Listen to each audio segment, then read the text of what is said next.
Incoming transmission. The Klingonese word of the day is Geb. These are the voyages of the starship Enterprise.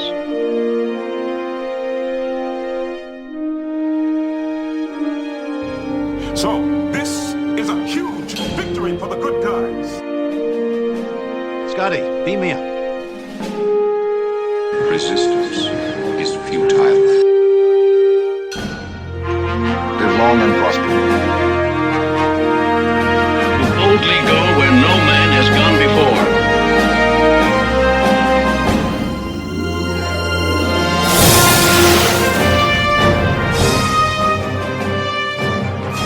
Greetings and welcome to the Computer Resume podcast, the show covering the entire Star Trek franchise in chronological order for fans new and old. I'm your host, writer-comedian, Mr. Todd A. Davis. What can I say about my guest today that hasn't been said in a 6-hour recording session that crashed my computer twice? From the island of Manhattan, all hail the Trek Queen of NYC. It's Flippe Kikee, yay! Hi. How are you? I'm doing great. I'm excited to be back. I'm excited to trek out. So excited to have you back on. It's long overdue. And that is my fault. Oh, I think we've both had a lot going on. Yes. We will spare the audience the details. Needless to say, regardless of whether or not we're on the mic, Flip and I are actually very good friends, and we talk frequently. A good chunk of it is about Star Trek. So just different circumstances have kept me away from the microphone, and I'm getting back in the saddle. Hopefully with the new year right around the corner, you'll be seeing more of me and Flip, possibly together, in some sort of Star Trek thing. Who knows? Who's to say? You know what?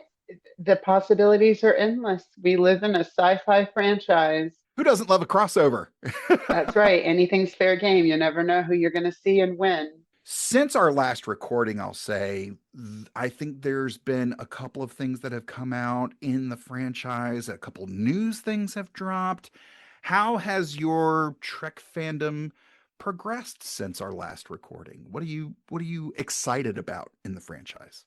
I try to hold space and excitement for anything Star Trek because I just love it. I try to walk into it with a hopeful optimism, which I think is what Star Trek teaches us. Of course. I'm really excited about a lot of the things. I cannot wait for Starfleet Academy. Yeah. I'm excited for the possibility of what that show can be. I'm liking what we've seen so far. Like the casting sounds amazing. The trailer looks great. Yeah. I think that they are starting to explore some new territory for Star Trek, but I think that it's necessary because, this franchise has existed so long because of the fans. And the only way that it continues is if the fandom continues. So I think that gearing it towards a younger demographic while still staying true to what Star Trek is just, it's intelligent. It's a smart move. We talk about us older people, myself as an elder millennial. There's a lot of conversation, as there is throughout history, about the older generation speaking about the younger generations. Of course. And, there's a lot of concern for the younger folk and how they are navigating the world that they are finding themselves in, a world of technology and parasocial relationships instead of, in-person relationships like we had growing up, before the internet.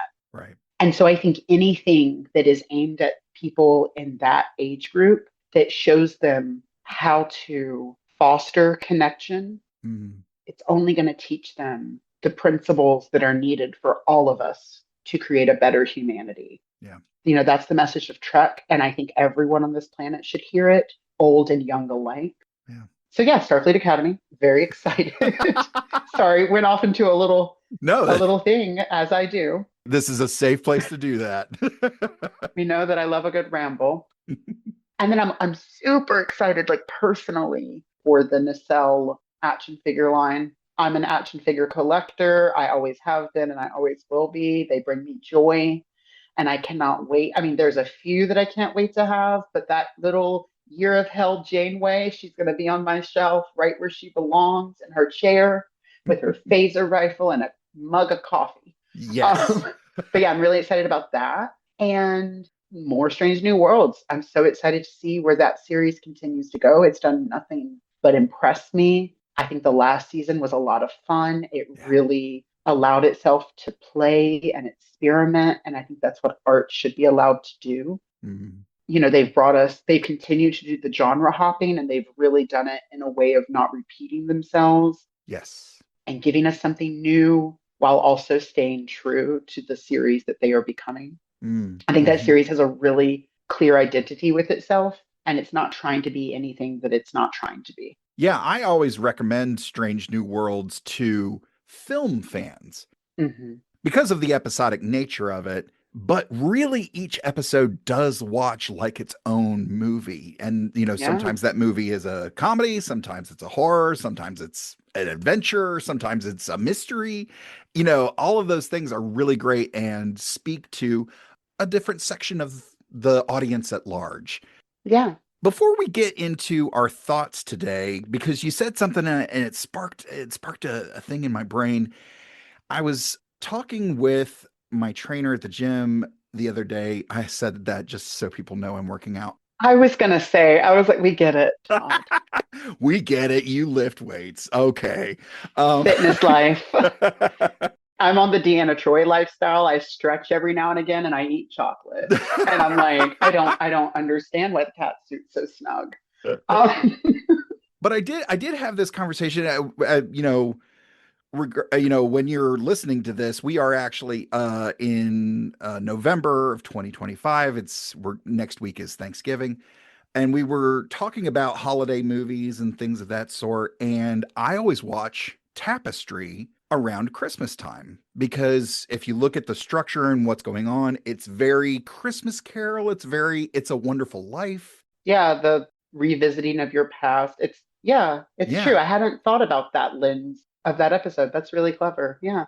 You could probably watch any Trek anytime, any day of the year, I imagine. But do you have any Trek that you specifically visit around a particular day of the year, a holiday, or something along those lines? Is there any Trek like that for you? I do. I do love all the series. I love all the casts and I love all the movies. I do have favorites, as anyone does. Hmm. Voyager is really, that was my first like Star Trek soulmate.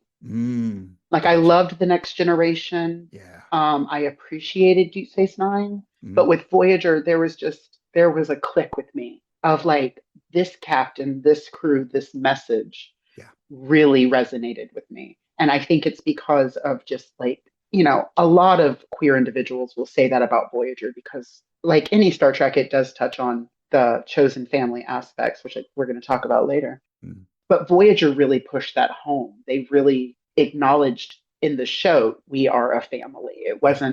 It wasn't symbolized or hinted at. They said it. Yeah. So that's the one I usually go to when I'm wanting that family feel. And I try to go to the episodes where you have them in those kind of situations where it's the whole family working together. Hmm. I mean, my first like joke answer was Star Trek Generations Oh, because Picard has that Christmas scene in the Nexus. And I'm yeah. like, it's a Christmas movie. There's a Christmas tree. That is the logic behind a lot of people's choice of what is and is not a Christmas movie. And Hmm. it is nails on a chalkboard for me. I've had this discussion with Kat a few times of like, there's what are known as situational Christmas movies of just kind of like, this story is not about Christmas. It just takes place at Christmas Hmm. time. And there's movies like Shane Black. Anybody who's familiar with Shane Black's work, Kiss Kiss Bang Bang, Lethal Weapon, you can run down the list. A lot of them take place at Christmas Yeah. and have nothing to do with Christmas. I was thinking of Die Hard. Iron Man 3. Yeah. My dad was a big action fan, so I grew up with those movies. And like, Yeah. yeah, we would watch Die Hard every Christmas. I was going to say, if I did have to pick a Voyager episode that gives me that family vibe, Yeah. it's Shattered, the one where Voyager is broken up into different temporal spaces and Chakotay has to navigate it. And along the way, he basically recruits the crew from different times And I love like that Yeah. one does feel family to me because it's like, it's Maquis Bolana. It's first season Janeway before they've even gotten into the Badlands. There's Seska, like even crazy Aunt Seska makes an appearance. So it really is like the whole family, unfortunately, aside from Kess. That would make that episode like that would be like the penultimate to have like, she had Fury, but that one didn't feel very family. She was a little angry. Um, but I like Shattered because it is about them, even though they don't know each other yet, there's that instinct of trust and that reliance on each other to come together to save the Mm, day, yeah. which I think is a good holiday message. Yeah. I tend to get reflective around the holidays Mm, yeah. because of my own history. So I would say I did notice that I've watched Tomorrow and Tomorrow and Tomorrow Yes. with La'an and Kirk. Yep. I don't know if it's because that's in Canada during the winter, but that it's such a winter feeling Yeah. thing. Yeah. And it is that question of when you're alone in the world, the way La'an is, Yeah. how do you connect and who I, do you connect with? And so that's something that like it's not a holiday thought of mine, but it's definitely a winter thought of mine. I think we all become a little reflective in the winter, things quiet down, there's less going on. yeah. I think that's what you're supposed to do, Mm, reflect so that when spring comes, you're ready to rebloom. yeah. But yeah, I have introspective holidays. I same way. My birthday is also around the holidays, so it's always Oh very much yeah. a an assessment of the year before and where I'm at in my life. And I didn't do much of that in my teens and 20s, but now that I'm in my 40s, it's kind of like, yeah, let's take stock. Let's look back and, see where we did really well. Where can we improve? What are our goals moving forward? And, those What types of goals things. did I check off? Yes. Yes. Like, yeah, it's not, I think a lot of people look at that as like, it's like, oh, but that would be so depressing to take stock of my life. And I'm like, it shouldn't be. You should be celebrating the wins. You should be celebrating the lessons learned, the cycles broken. And it's like, okay, maybe you didn't check everything off the list, but you're still in the middle of the game. Like, this is just a touch base. This isn't a, oh no, I haven't done it yet. Yet. You haven't done it yet. Yeah. And it's something that, yes, you can do that and you can do that alone, Yeah. but to do it with the chosen family Hmm. where you can all share that, where you're in a place where you're comfortable sharing those things. Yeah. It's such a, it doesn't have to be depressing. It doesn't have to be No. such a terrible thing. I gave you a little grief about Generations because there's a Christmas tree in it. But honestly, and I'd had this, I didn't recall, but generally I like to watch Tapestry and then watch Generations because not only do you see Picard go through that, you get to see Picard guide Kirk through that Yeah. of him reassessing his life and Yeah. before he makes a decision of no, I'm going to stay here. He realizes, oh, this isn't meant to be. This isn't reality. This isn't my life. And given a choice of how do I want this to end, and get to see him. It's Christmas morning, like not literally, but he does No, get to yeah. he gets to punch Sauron, or not Sauron, Dr. Soren. Yes. Now I'm crossing Star Trek with Lord of the Rings. I'm sorry. You know what? Sci-fi names, it happens. I was calling T'Pring to Paul in my notes because I mentioned to Paul came up in my watching, as we'll talk about it later. Yeah. And so that created a disconnect in my brain. And I was like, no, the finality can't start now. Not while I'm recording. We've mentioned it a couple times. Let's get into it. Today's episode, we are talking about season 2, episode 5, Charades. So before we dive headfirst into spoiler territory, let's talk a little bit about our general thoughts about this very special episode. Very unique amongst other episodes of Star Trek, I would say, not just in Strange New Worlds, but in the franchise overall. Well, I'm always excited to see Nurse Chapel. I love that Strange New Worlds is giving us a clear view of these established characters, and they're really allowing us to develop them a lot further than they were allowed to develop in the original series. Very much. Yeah. Not just Spock, but the things they do with Uhura. and the things that they're doing with Chapel are just chef's kiss. And I also just love Jess Bush.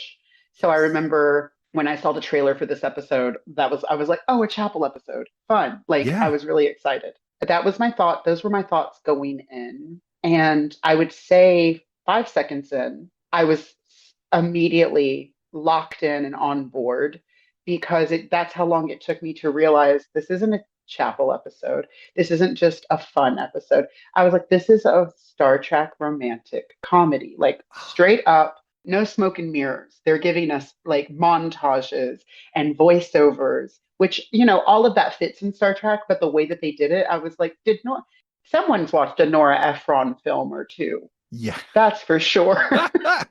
Yeah. Yeah, you're absolutely right. Before we move on, I want to say Jess Bush does such a great job. We could sing her praises the entire episode. She's absolutely marvelous in this.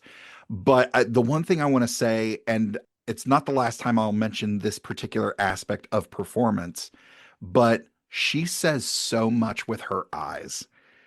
Her face is so expressive.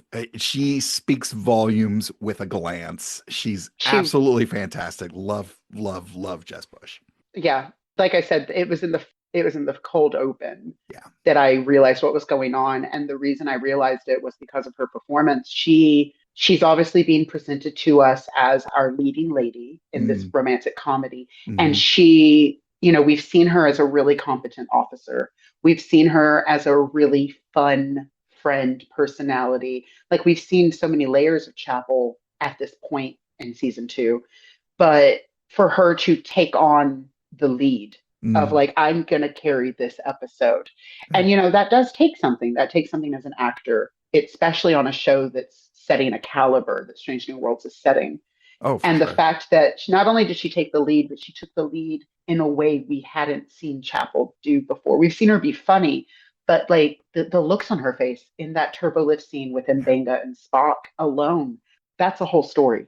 You could just watch that scene and you know what she's thinking, what she's feeling. You see it, and it's not overdone. It's beautifully played. Yeah. And to see her open earnestness played against Spock's aloof, like he has his blinders on. He doesn't even know what's going on. Yeah. It's such a great dynamic because it explains their relationship so well of like as a very emotional human, because Chapel is, her emotions are right, she's very expressive.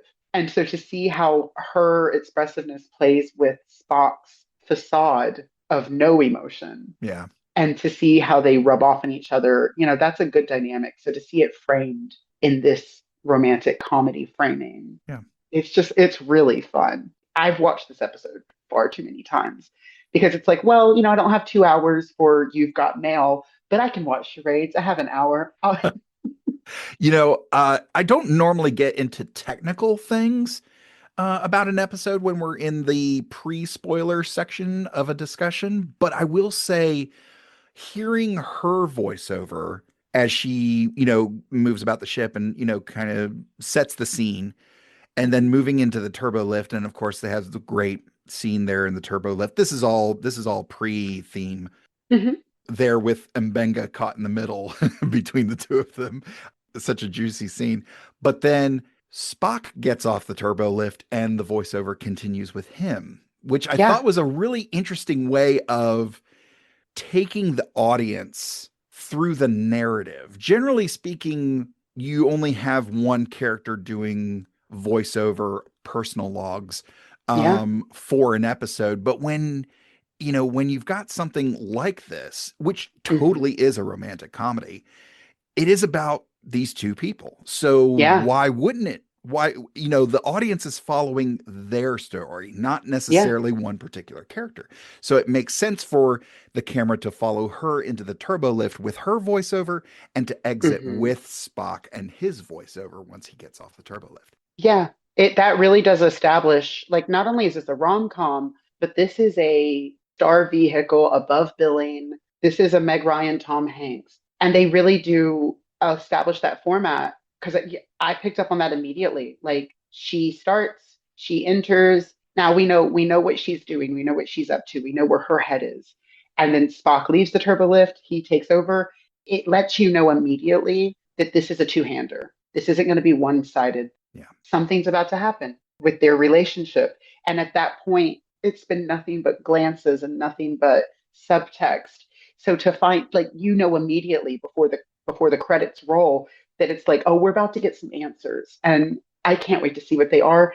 And I'm already having fun, and we're only 5 minutes in, so I know that this is going to be a fun ride, which is also going to be crucial to these characters. Yes, you're absolutely right. And as much as we've sung the praises of Jess Bush and Ethan Peck so far in our discussion, there's a lot more to unpack, and so many great performances from the regular cast, from the guest cast, and behind the camera as well. We're going to get into all of that. But before we do that, let's get to this week's recap.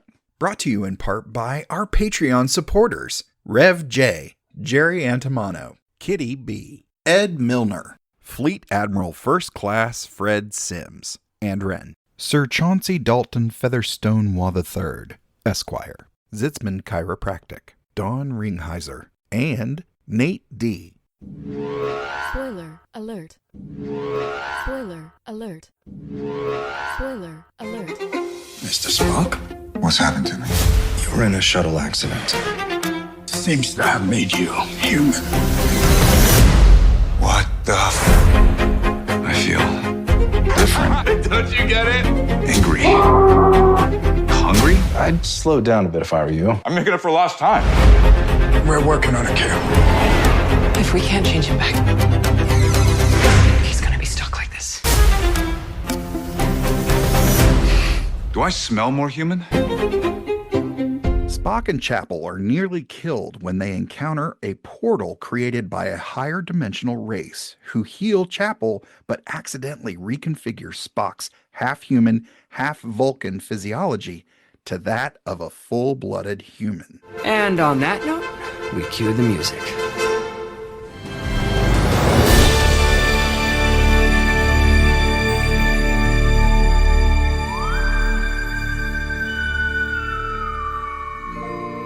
This happens as Spock is preparing for an engagement ritual with his fiancée T'Pring and her bigoted parents T'Pril and Saavik. Spock's human mother Amanda Grayson boards Enterprise to help Spock prepare. Spock doesn't tell T'Pring of his condition, hoping not to worry her, and relies on the crew to help disguise himself as Vulcan and stall the ritual until a cure is found. Meanwhile, Chapel convinces the Kerkovians to return Spock to normal by confessing to them her feelings. Spock completes the ritual, which ends with him making a telepathic connection to his mother that shows him how difficult it is for a human to love a Vulcan.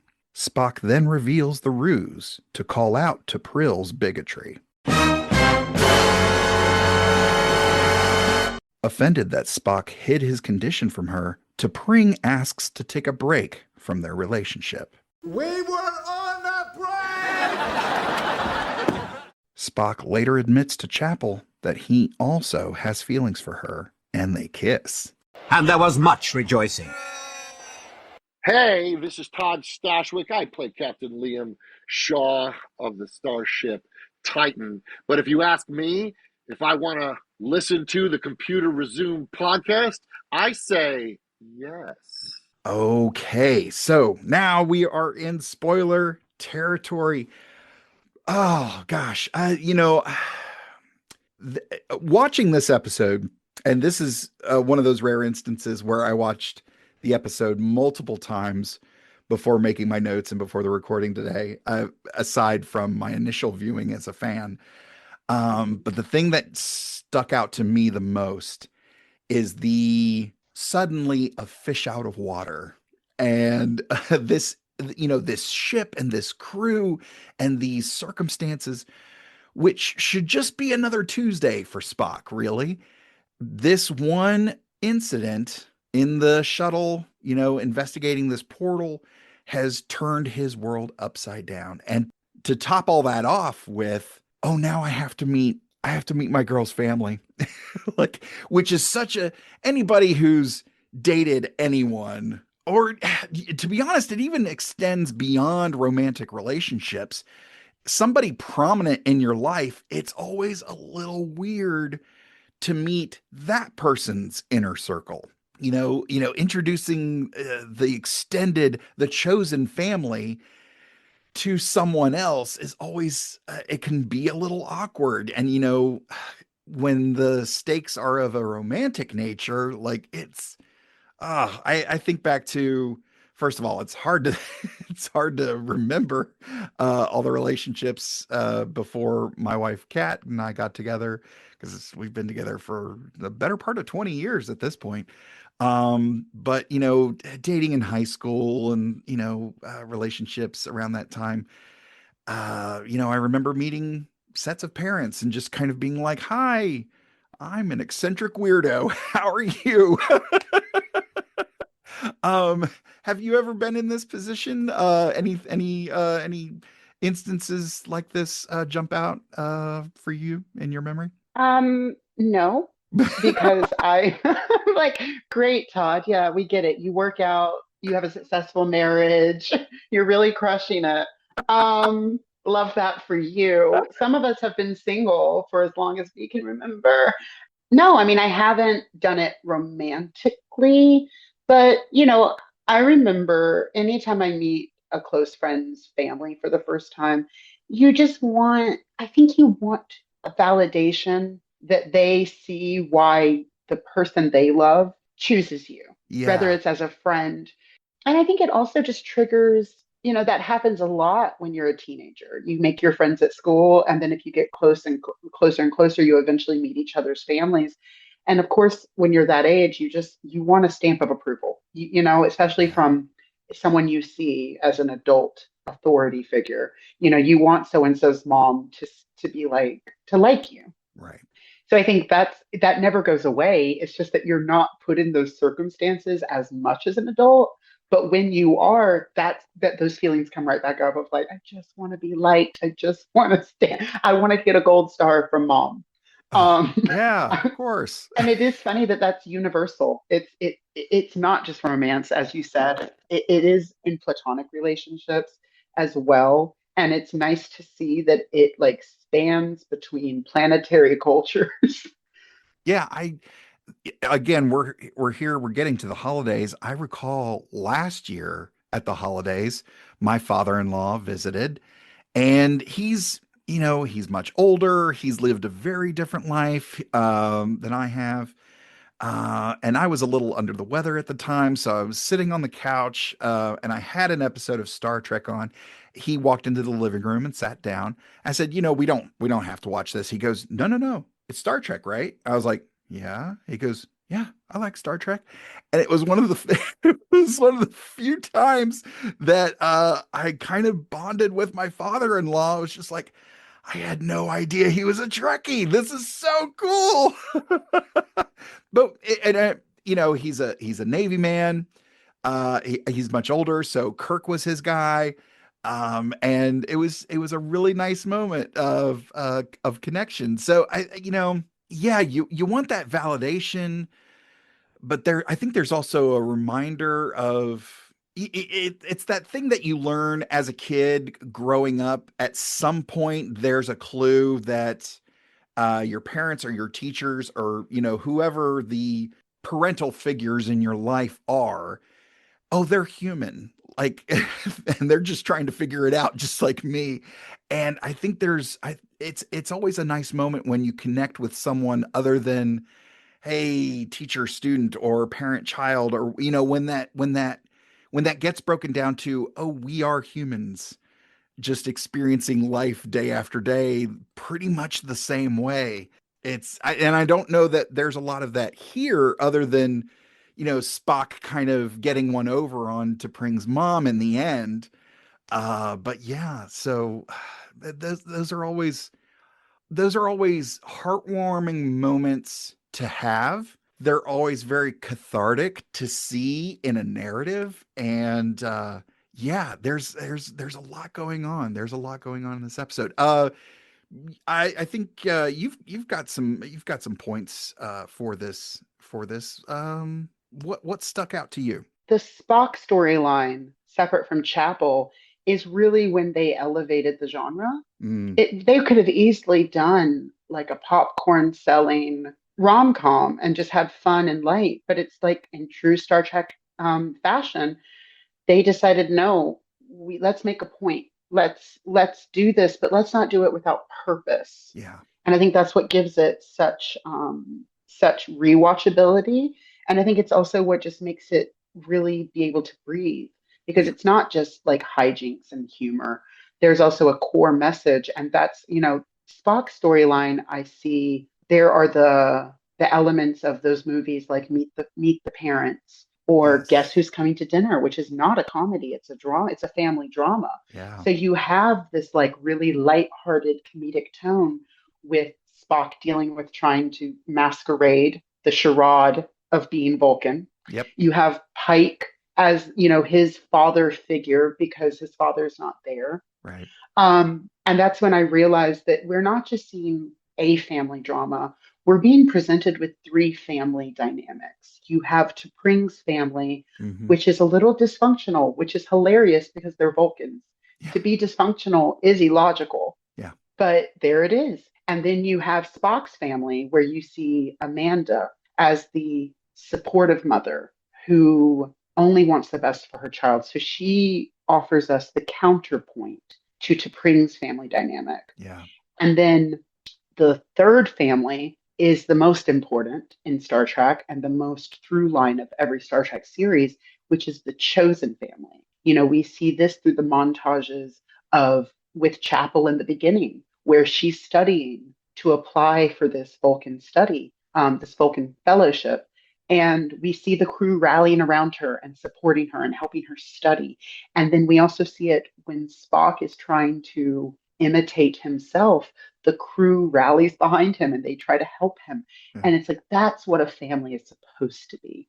They meet you where you are. Spock's human today. We're not going to judge him for that. We're going to help him. We're going to meet him where he is and help him reach the goals that he's trying to reach, which is impress T'Pring's parents. Yeah. There is no making him feel like, it's like, well, you don't need their validation. It's like, no, they respect that in Vulcan culture, he does.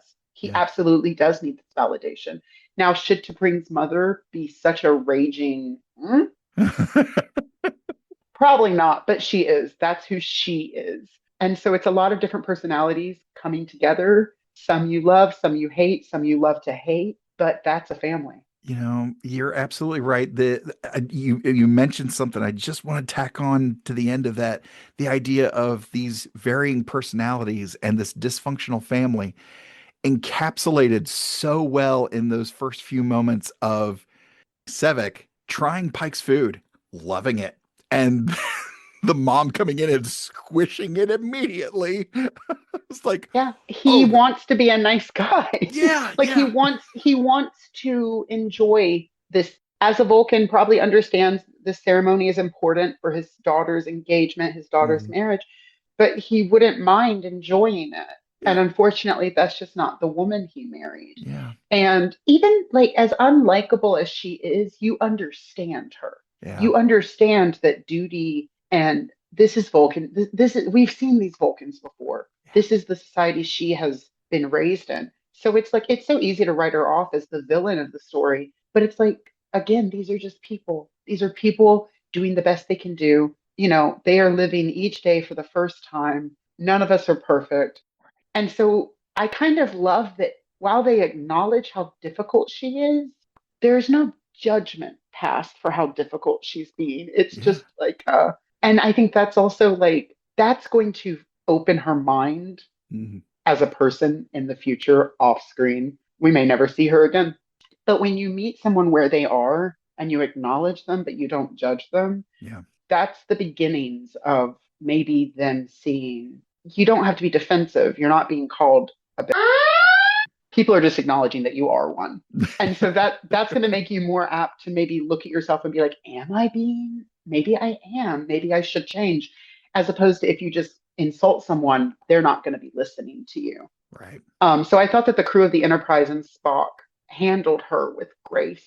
And Amanda, especially as the mother figure, she was really the example to be leading. Yeah. And like on a level where the stakes are just as high, like even though they're not having to, reverse the polarity and eject the warp core, like it's tense. It's really, Yeah. really tense. And I think I think that says a lot about not only the writing of the episode, but how well everybody played this scenario of, Yeah. yeah, we're not saving a planet full of billions of people. We're just trying to help our friend deal with a unique set of circumstances that are impacting this very important moment in their life. We're saving a marriage. Yeah. Like we're saving like that's a big deal.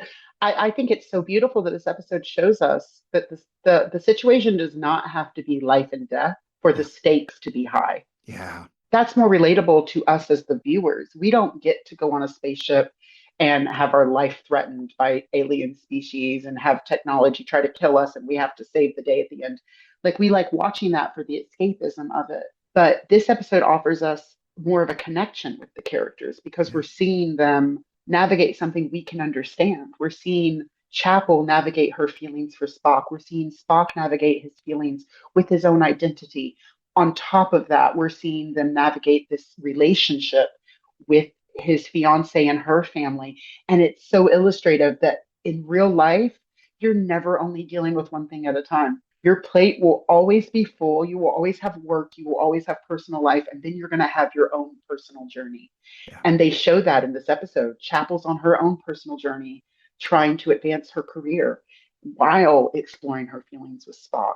And so it's like, yeah, this isn't a typical Star Trek plot, but it is such a typical Star Trek story. Well said. One thing that really stuck out to me, and maybe this is because I am a comedian and have studied comedy of varying degrees, varying types of comedy. One of the things that really stuck out to me, and we've championed Anson Mount and his delivery of Captain America-esque speeches on this show. But one of the things that he does is so subtle here and comedically is absolute gold. He is walking with a tray to bring food to this super tense moment between these people, and he gets there and just does a hard right turn, and you see his face, his eyes get huge. It is the funniest subtle thing that I've definitely ever seen in Star Trek, and comedically is so perfectly delivered. I absolutely love that moment. I love that moment specifically because of why I love this episode. There is not one character wasted in this episode. Yes. You understand every character's point of view. You understand every character's motivation. You understand every character's role in this story. And Pike's role is, like I said, he's the surrogate father figure in this situation, but he also just wants to show off his cooking. He was so happy that they were like, now let's eat. He's like, great. And you're right. He comes out with this expression of like, yay, I get to show off for a second. And then the room has turned and he's like, not going in there. Wow, that was short-lived. And you see all of it play. You see all of it play across his face. It's done. It's not overdone. It's not. It's just. It's done pitch perfect to where the comedy is sold without making a clown of these characters. None of these characters are turned into clowns. Yeah. They are simply in a ridiculous situation. Yeah. All around. I think of the moments with Spock when they're really establishing what human Spock looks like. Like, what does that look like? Yeah. And I love that Ethan Peck, he seems to have approached it with a childlike wonder at everything around him, whether it's finally getting the joke or getting to eat bacon for the first time. It's like, that's relatable. Like who hasn't accidentally overindulged on bacon because it's so damn good, and then you're like, why am I nauseated? It's like, yeah, welcome to being a human, Spock. Yep. And the humor beat started before the main story picked up. I also love the scene. They're very clever. These are episodic. They need to be able to be understood on their own while fitting the narrative of Strange New Worlds as a whole. And I think it was clever that they opened during Spock's touch base with where is he in this episode? What's he going to be doing? They showed Pike cooking, and that planted those seeds of like, oh yeah, Pike cooks. That we're going to do something with that. Yep. And they did a nod in that scene that I just absolutely love. We all love when Trek references itself. But when he wanted to have Spock smell, I think it was basil or it was some kind of herb. Yeah. And that's when he mentioned the nasal suppressant that Vulcans take when they have to live amongst humans that we've not heard about since T'Pol in Enterprise. Yeah. And it was such a perfect, like, it worked for the scene. You don't need to know Enterprise to know it. But if you do know Enterprise, it reminds you that, like, these characters are all part of a larger world that are connected to other characters that we love. Yeah. And it also, I think that mentioning T'Pol in this moment reminds the audience of other Vulcans and how other Vulcans can be, which sets up perfectly for meeting T'Pring's parents when you're like, oh yeah, I forgot how they are. Because T'Pring's parents are much more in line with how Vulcans behaved in Enterprise pre-Starfleet. They are very rigid. They are very judgmental. And it reminds you that not all Vulcans are like Spock. And it explains T'Pring's struggle, which we'll get into later. But yeah, the comedy in this episode, it's unmatched. You know, you have it from everyone. I think of the scenes where they're trying to train Spock to be Vulcan again. Yes. You know, the whole cast gets a part in that. And there's some really funny stuff. But for me, my favorite was when they were trying to coach him on imitating a mind meld. And it's Una and Pike doing their best to try to encourage, but all they're really doing is micromanaging and like stressing him out more. You know, the golden nugget for me in this episode was I never thought I would hear a Star Trek character look at another Star Trek character and say, "You sound constipated." And it's said so perfectly that, and by Una of all people, it's like, you can't be like, no Star Trek character would say that. You'd be like, well, she would, right? He does. Yeah. Like, she's not wrong. So you can't, she's just like, where's the lie? Yeah. And a lot of the humor is, the best comedy is found in truth. Yeah. They're not trying to be funny. They're acknowledging the ridiculousness of their situation. Yeah. And instead of letting it be life and death, they're having fun with it, because at the end of the day, sometimes life should be enjoyed, even if it's not a fun dinner party. It can still be it can be a funny story. Yeah. You know, and maybe it's because, you know, producing a podcast, you really get in tune with certain things in people's voices, certain tones and things like that.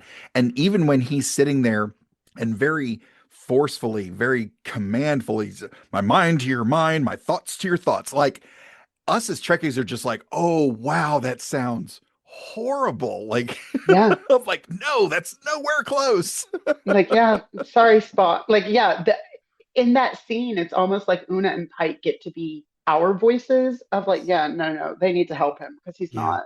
And even Lon, who Christina Chong, if you don't know, is a fantastic singer vocalist. She does this thing very. It might be the most over top thing, but she drops her voice a few octaves.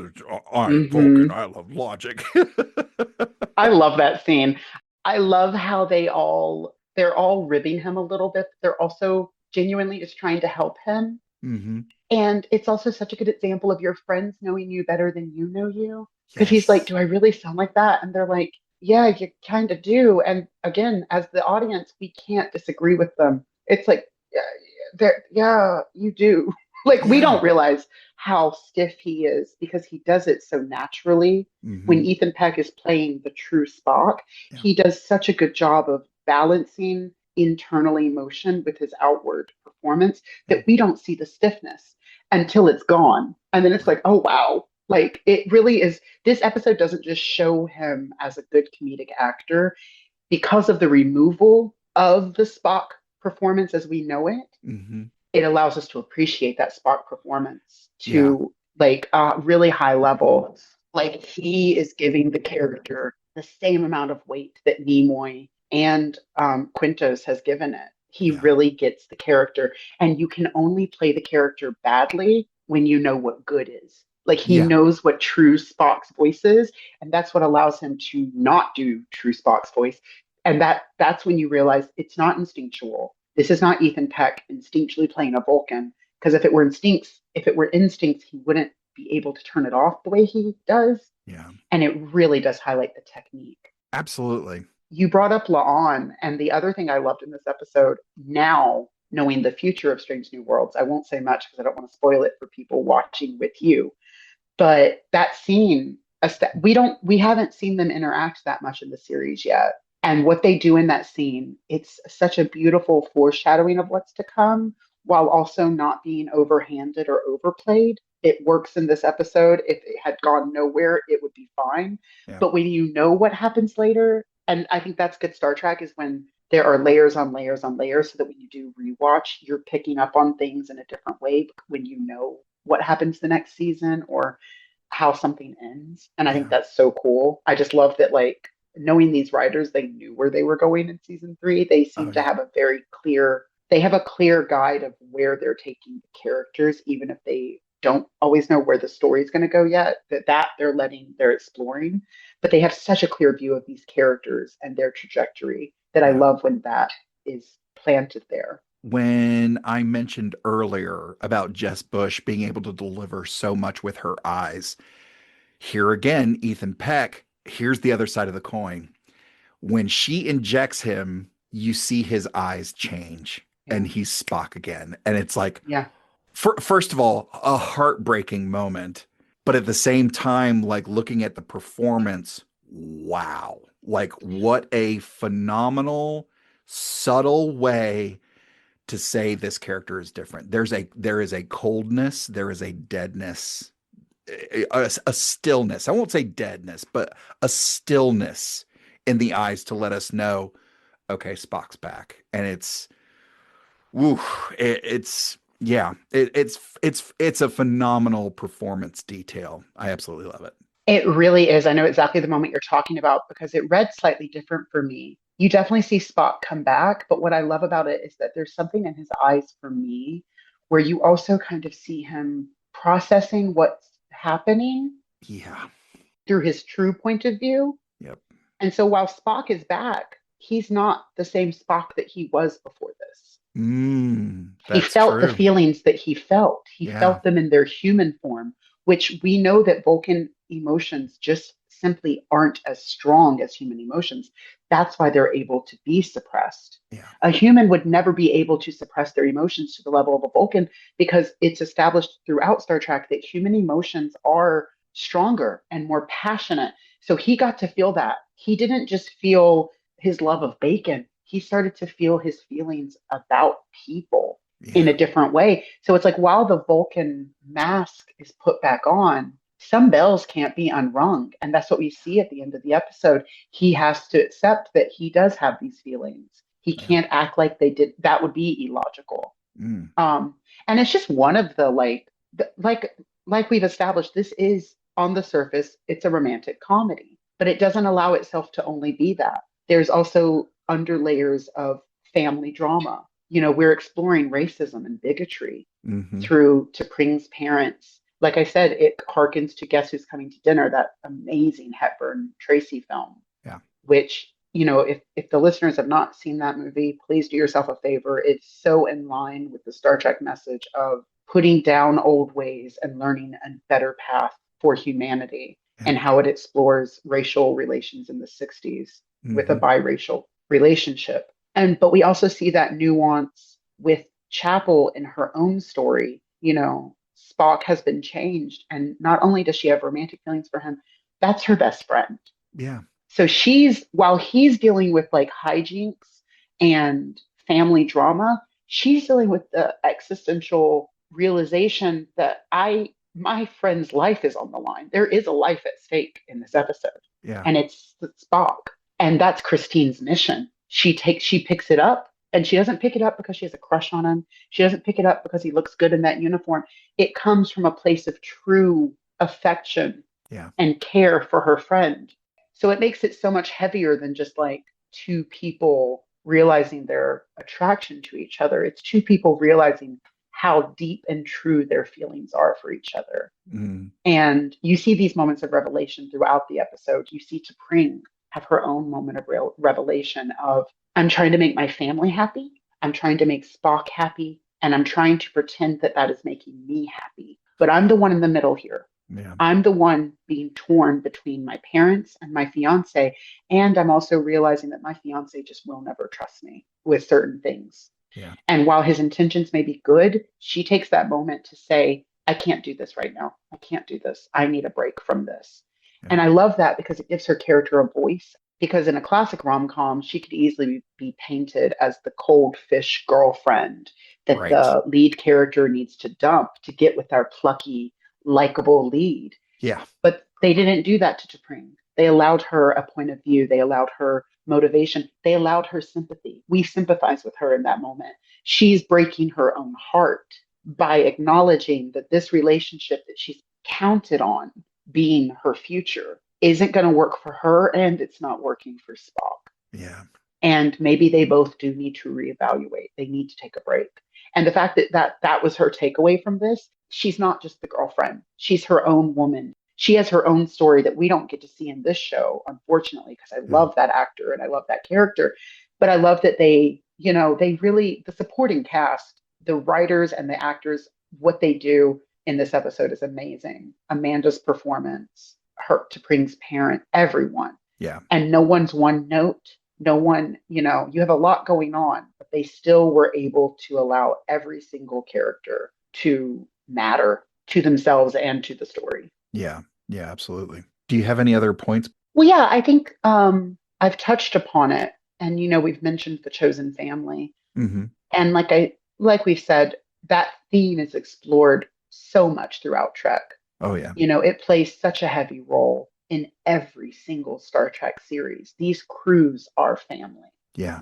And I don't think it's ever been illustrated to such effect and so succinctly as when Chapel is explaining to the Kokovians that we are not family. Yeah. We are something different, but equally important. And what really drove that home for me was when she's trying to explain it to them, and the Kokovians they're trying to understand. Yeah. And they're like, oh, so you're each other's caregivers or caretakers. And she immediately says no, but then she's like, but yeah. And it's like, that's so true. Like, that's what our friends are, the people. Our parents tend to care for us when we are children. But there's a moment in everyone's life where you leave the nest and now you're out in the world on your own. But you still need support in your day-to-day life. You still need people to lean on in one way or the other. And that's what our friends become. That's where the chosen family comes in. Yeah. Of like, your chosen family doesn't negate your family. Yeah. They're an extension of it. And they're the family where you get to explore the you outside of being someone's child. Yeah. And I don't think that relationship is respected to the level as it should be in our society. Mm. And I love that that's the big message of this episode for Chapel. She's not just reduced to the piney-eyed lead of a romantic comedy. She's also someone who is fighting for the life of her best friend. It's such a beautiful message. Yeah. Yeah, you're absolutely right. I think again, looking at this episode has so many layers to it, but when, Chapel is trying to explain to Yellow what Spock is to her, there's a comedic aspect of like, hey, have you ever been on the phone with technical support? Like that, it has never rung truer than that scene. But at the same time, think about the people in your life. Think about the situations in your life. And I've heard this at a couple different places here. And so I want to see if it definitely rings true.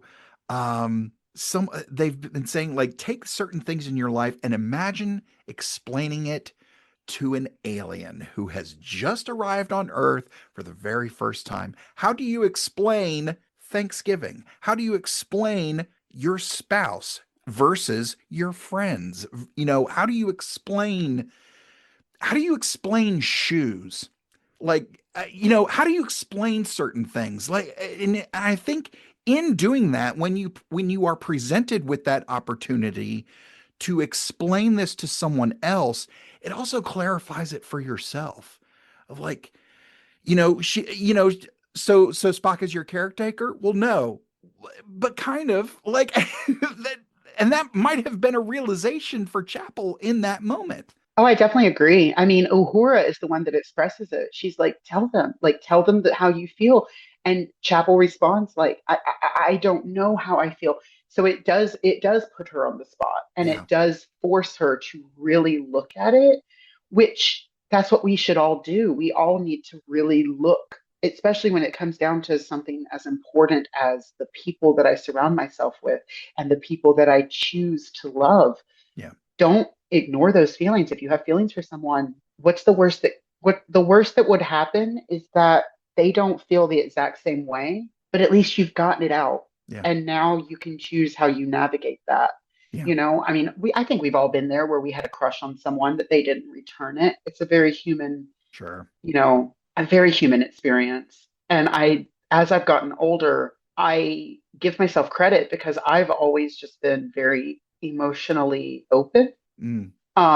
My first big crush in high school, God bless him, he got to deal with like a 3-page letter Oh. about my feelings. And he handled it so sweetly and so nicely. And he did let me down gently. And so there's a part of me that could easily be embarrassed by that. And I definitely do. Like, I'm like, wow, that was a lot. But I also honor, you know what? I was being true to myself. I was being true to my feelings. And without that experience, I wouldn't have the lesson that I learned from that experience. Yeah. And the lesson I learned was, well, that didn't end my life. He didn't like me back. Yeah. I survived it. I moved on. And I learned in that moment, I was like 15. That's when I got to learn that lesson of speak your truth, because what's the worst that can happen? Right. It's not going to destroy your life, even though at 15 we think everything's going to destroy our life. And I think it's really intelligent of Star Trek to remind us of that lesson and to show it in such a beautiful way of when she not only establishes that she has a crush on Spock, but she establishes that like this isn't just a crush. Right. This is something real and deep and worth exploring. Yeah. Because I think up until then she was kind of probably telling herself like, get a grip, like he's engaged, let go of this. Yeah. And she needed to realize like I'm diminishing my feelings. That's why I can't verbalize them, because anything I verbalize would be a lie. If I were to say it's just a crush, there's a part of me that knows that's not the truth. Yeah. And so she had to get the truth out. Yeah. Just to just so you're not just out there, I did the letter thing. Oh, it was not received well. They never are. No, I also did the presenting of a single rose and singing in public. Oh, Todd. Yeah. That's beautiful. Yeah. I'm Also trying to be not received well. Trying to be supportive. What do the kids call it? Cringe? Oh, Yeah. so much. I know that they invented the term the way that it's used, but I think millennials, we invented the behavior. Yeah. We like boomers would embarrass themselves, but only millennials perfected the art of being truly cringe. That's it. And that message is really carried through the entire episode. There's so many truths revealed. Yeah. T'Pring reveals her truth, her feelings about the relationship. Yeah. And I think the most beautiful truth is Spock having a moment to really express his appreciation for Amanda, for his mother, and the journey and the struggle that she's had having to be a human living amongst Vulcans. That's a truth she's not gotten to express because she was doing what parents do. She was carrying her struggle in silence so as not to put that struggle on Spock. Mm. And I think it's such a beautiful moment, and it's played to such beautiful effect by both actors in that scene. Mm-hmm. She lets him celebrate her, and she accepts the flowers of that, and she just thanks him for it. Yeah. There is no regret of often in these kind of narrations, there's that moment that I don't know, writers feel the the need to say of like, oh, why didn't we do this sooner? It's like, it doesn't matter when you do it. What matters is that now you've reached a new understanding and a new level of your relationship with someone Yeah. when you're able to truly acknowledge them, especially your parents. I think that was probably the moment for Spock where he stopped seeing Amanda as his mother, and he saw the person. Yeah. And I think there's no greater thing that we get to experience if we allow ourselves is to see our parents as people. Yeah. Because it allows a deeper connection and a better understanding of like, no matter their mistakes, Yeah. no matter, in T'Pring's case, there's a lot of conflict in that family going on. But I think that while there's conflict, there is genuine respect beginning in this episode, because T'Pring starts to stand up to her mother in the end. Yeah. And I think it's due to seeing Amanda's example of what a family dynamic could be. Yeah. And that's transformative on anyone who gets to see it. You're absolutely right. And just to sort of identify with those things you just said about that scene and seeing your parents, it also kind of helps acknowledge how your parents have seen you yet conduct themselves however they do. I said it earlier in this episode of me introducing myself of like, hi, I'm an eccentric weirdo. Like, but your parents going like, yes, this is my eccentric weirdo child, and I love them, and I love them and would do anything for them. And, seeing how they just kind of, and that's what parents do. In a series like Star Trek where you can see yourself reflected in a character, I think the part that we forget to do sometimes, and I'm guilty of this too, is that we're also seeing other people reflected in these characters as well. And that kind of, because they're close to us, it kind of sheds light on that relationship, and we've talked before about how good science fiction holds a mirror up to society. Well, with an episode like this, where we are exploring these characters' connections and these chosen families, good science fiction holds a mirror up. And we're kind of getting to see other angles of these things, of these people connected to us, our coworkers, our chosen family, our parental figures, our buddy who just likes to cook, but we can't really get on board with this particular aspect because of whatever. This is an absolutely fantastic episode. And for people who dismiss it, you're wrong. I mean, if you're dismissing it, you just don't see it for what it is. Yeah. I think that on the surface level, I could understand why certain Trek audiences might have a disconnect with this, because it is sci-fi secondary. So if you only want a sci-fi forward episode, then maybe this isn't the one for you. Yeah. And that's a shame, because it's such a beautiful story. And I do want to touch on one thing that you just inspired. We were talking about the Amanda of it all and how she's just such a great example of a positive parental figure to counter T'Pring's parents. Again, no one is villainized. No one is the villain of this episode. We understand that T'Pring's mother, this all comes from her wanting the best for her daughter. It comes from love. Yeah. Now, she needs to do some work on herself, sure, but she's not painted as a bad person. Right. She's just flawed. Aren't we all? Exactly. Yeah. And then also the importance of accepting someone's flaws when you love them is so perfectly illustrated when Spock is forced to reveal to Amanda that he is now human.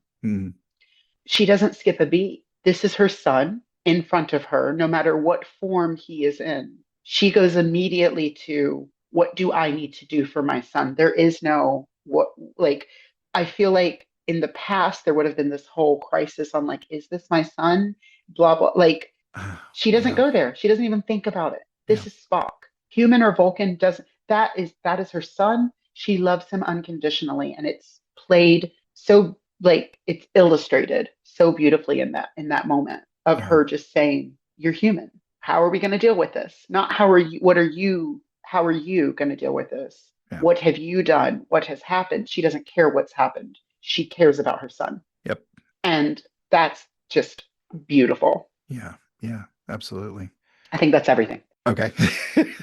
Okay. I think we can start pointing fingers. Okay.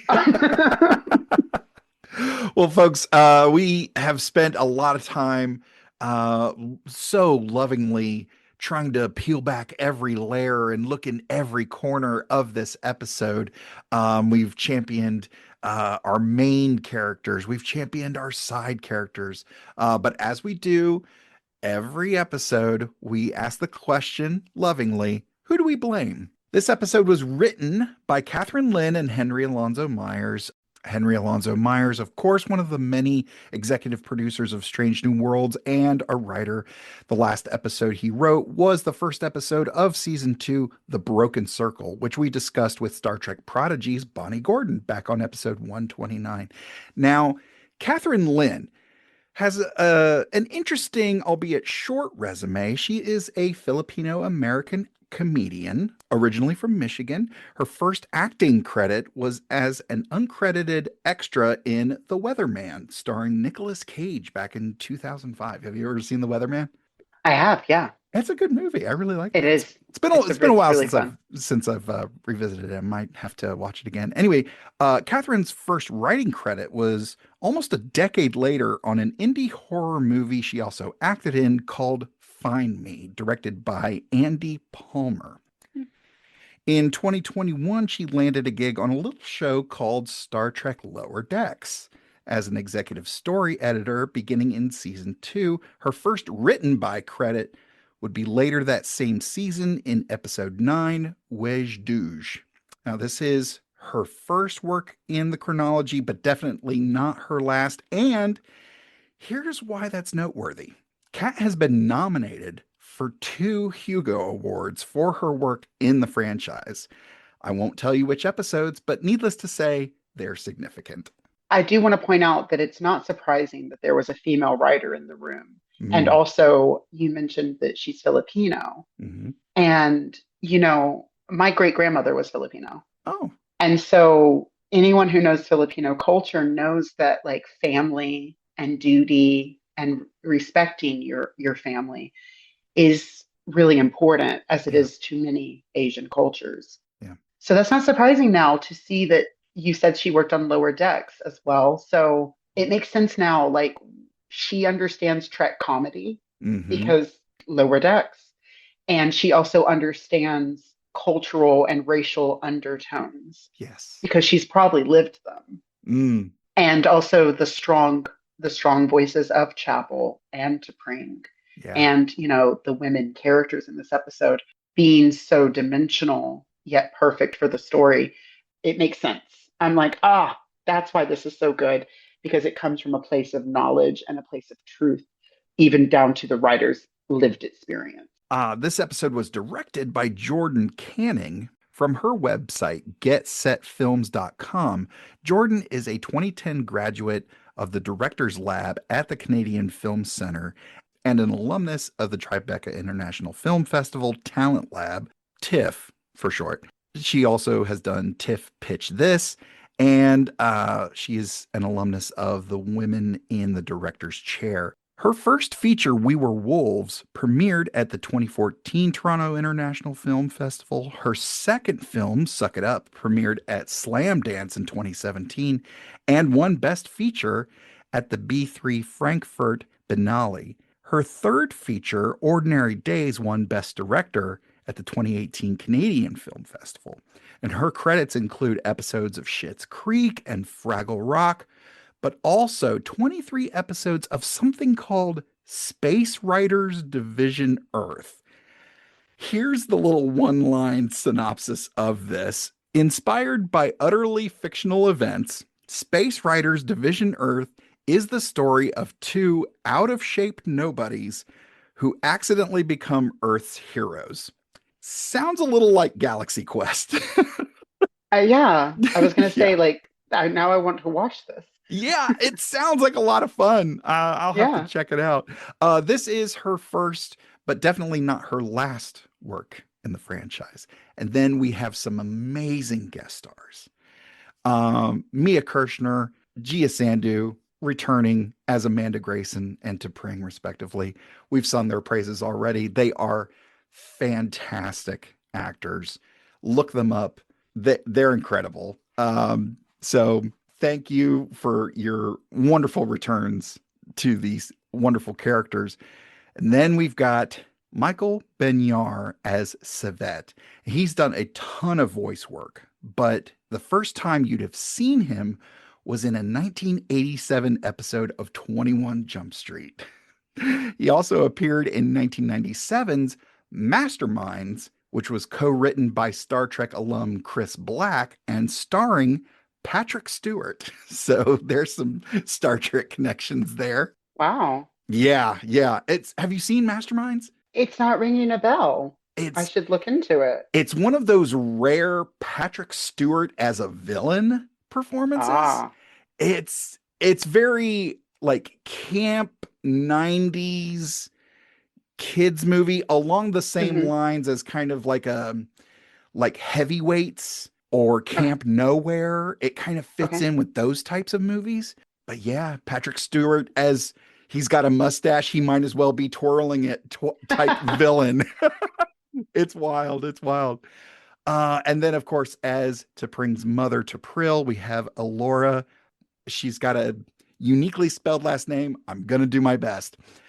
Patniak. Elora Patniak. She's been all over TV for almost 30 years with credits like Beauty and the Beast, Orphan Black, American Gothic, The Expanse, Titans, Schitt's Creek. So we've got a connection there. And Law and Order Toronto. Yes, there is a Law and Order Toronto. And I hope we see her again in the future. She was absolutely wonderful here. So yeah, we've got some amazing folks. Michael Benyar, when I say he's done a lot of voiceover, like his resume is staggering. It's impressive. Anybody who's done voiceover for any length of time has a very lengthy resume. And honestly, that's not surprising. Like, I feel like any actor who can play a really solid Vulcan, it's all in the voice and the delivery. Yeah. So that does not surprise me to find out that he's done voice acting, because I could hear that. It's like, oh, that checks. And you know something that struck me about Elora Patniak, who plays T'Pring's mother. I saw in her background that she had some formal dance training. That was something that stuck out to me about, when I was at Trek Long Island this past year, I had the opportunity to talk to some of the other Trek actors who also had dance training, but their performance in Trek was one of stillness. And the question that I asked was, does your dance training, which is usually involving very fluid motion, does that help when it comes to playing a character who is so still? And the answer was a resounding yes, of like breath control, being able to sustain a position and not move is just as vital as being able to leap through the air, being able to spin, and all of these things. And that's one of the things I think Elora brings to T'Pril, is she is delivering just this venom-filled words while remaining so still, which adds to the performance. Well, she has the carriage of a queen. Yes. And it's why, despite her abrasive personality, her carriage explains why she is respected and allowed to behave the way, why she's allowed to say the things she's allowed to say, because she doesn't give you the chance to disagree with her. It's like you already know that you would be wasting your breath. Yeah. And it doesn't surprise me. I took some dance when I was a wee one. And, the importance of knowing how to control something like your physicality means it necessitates an awareness of your physicality. And dancers, we are trained, if you take dance to any degree, you become very aware of your body and what you're Mhm. doing. And so then it's easy to know what not to do. Yeah. Like, natural physicality happens when you're performing, Yeah. whether it's a fidget or something, and it can be so subconscious. So it doesn't surprise me that dancers, especially, have a leg up playing those very controlled characters, because that's what dance is. It's physical control. Yeah. Yeah. You're absolutely right. I think from my own personal experience, I actually just got done performing at the New South Comedy Festival. And it had been a while since I had performed comedy regularly. But one of the things that I found in my performance, because they keep us on a very tight time frame because there's a lot of comedians to get through. And one of the things that I found in my performance, which I never thought would transfer over from the world of martial arts, was breath control. And I think that goes right along with what you're saying about dancers, not only the movement, but being able to control your breathing so that you can do the things that you need to do and say the things that you need to say. And I was rushing in my performance at the comedy festival. I was rushing and I knew it and couldn't stop. So I had to take short breaths and get through the next thing, but make it sound natural. And I found myself taking these shorter breaths so that I could say the thing that I needed to say in the time that I needed to say it, and then taking another breath and keep going on to the next bit because I have to do this thing. Okay, let's interact with the audience here. Here's the next thing.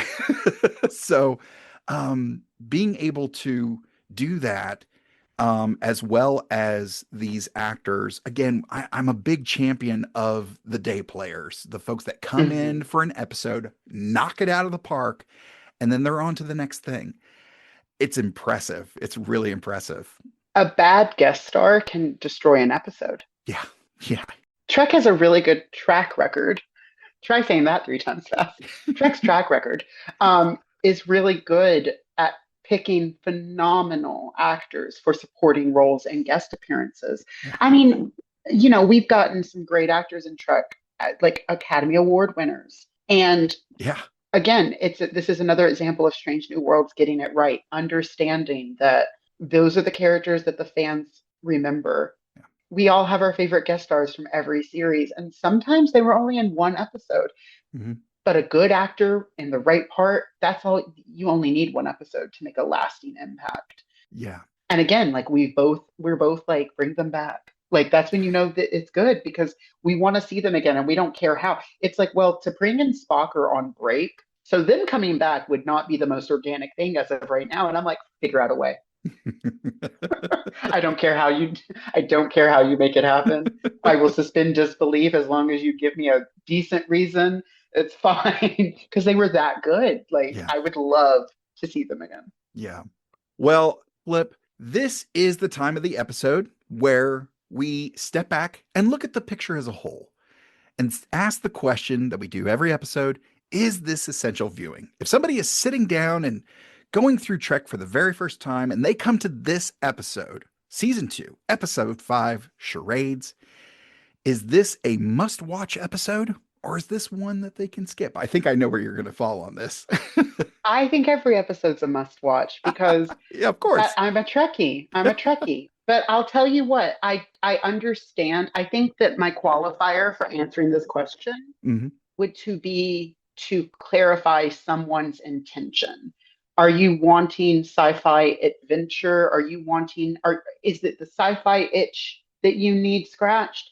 Maybe this isn't your episode, and that's okay. Yeah. But if you want an episode that is going to enrich these characters that we love, that is going to elevate the narrative that's happening internally with these characters, then it does become essential viewing. And if for no other reason, it also establishes in canon where Spock and T'Pring's relationship is, because that becomes important in the original series. Yeah.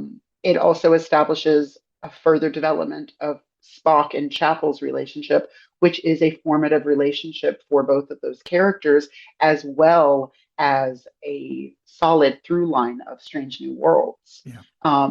So if that's why you're watching Star Trek, is to connect with these characters, then yeah, this is essential viewing, because there's no better character study of Spock's struggle as a human and a Vulcan, Yeah. and Chapel's struggle between her feelings, her goals. Like it just really paints such a clear picture of those two characters, as well as really showing the dynamics of the whole crew as a whole.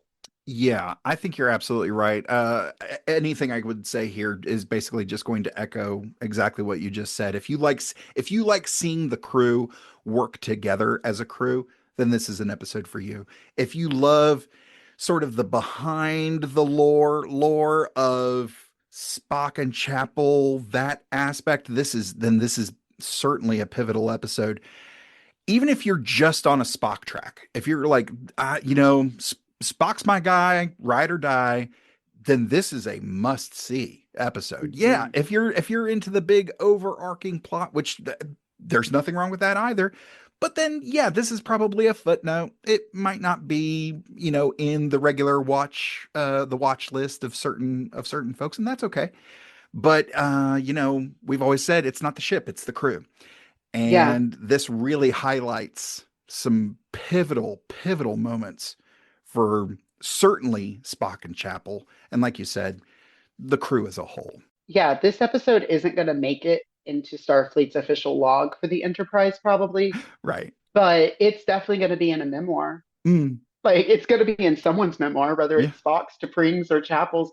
And again, if that's what you're looking for, is to really know these characters, then yeah, this is definitely one of those that you don't want to miss. Yeah, absolutely. Well, Flip, thank you so much for coming on and nerding out with me in all the Trekkie goodness that comes about from our discussions. I absolutely love chatting with you. Before we go, do we have any parting thoughts about this episode, about Strange New Worlds as a whole, about the franchise, about your journey through the franchise, about another experience here on the Computer Resume podcast? Any parting thoughts before we go? Well, I would say if this is anyone's first encounter with me, hi, nice to meet everyone. You should definitely go back and read and listen to my previous appearances on this podcast, because there's some good discussion happening there. For sure.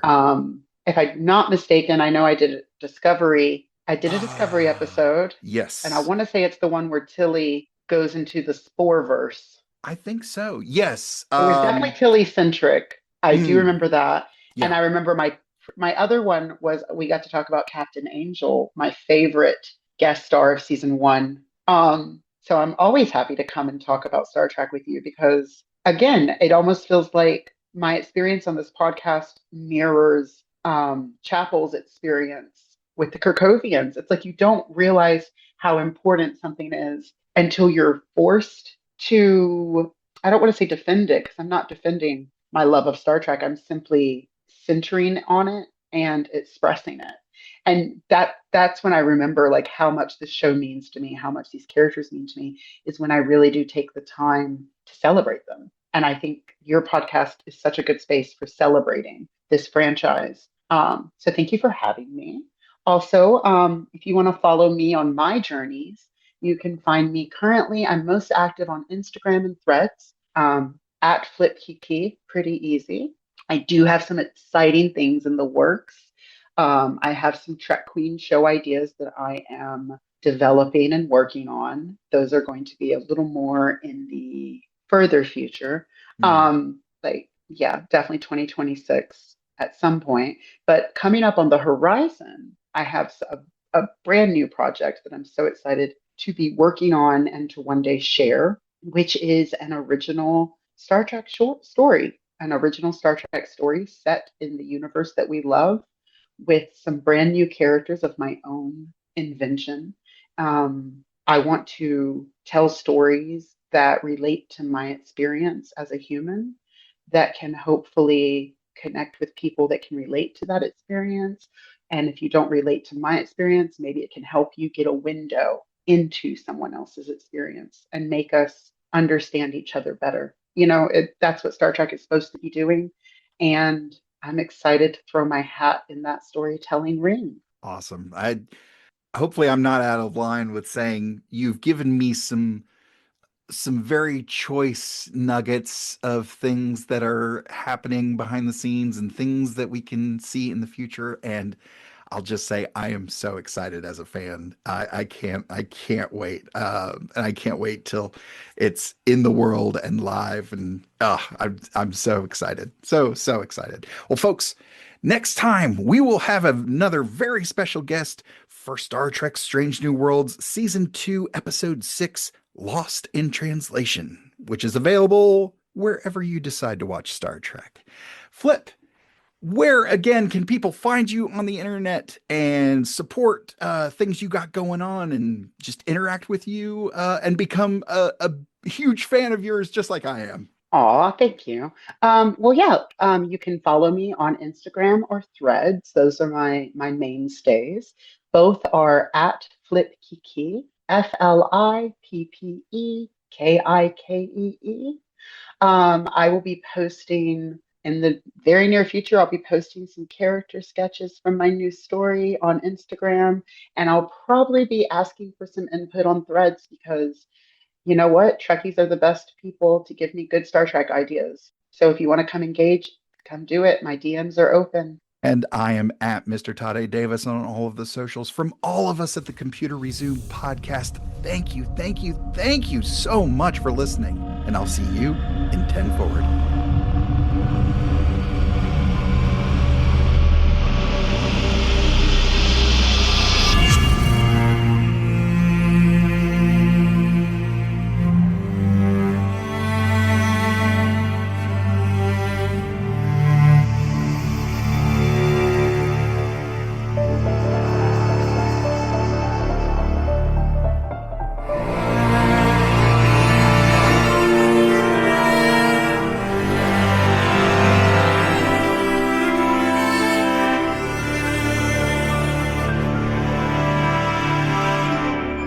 Support us on Patreon and like, rate, review, and share on all your favorite platforms. Feel free to send us your subspace transmissions to computerresumepodcast@gmail.com or at Computer Resume on Facebook, Twitter, Instagram, and TikTok. The Computer Resume podcast was created and produced by Mr. Todd A. Davis. Our logo was designed by Will Martin and Justin Bishop. The opening theme was produced by Justin Bishop, and our outro music was provided with permission by Dronode. Additional music was provided by Mr. Todd A. Davis and Gary Horn, and the voice of Computer Resume podcast and executive producer, me, Kat Davis. # LLAP. We'll see you next time.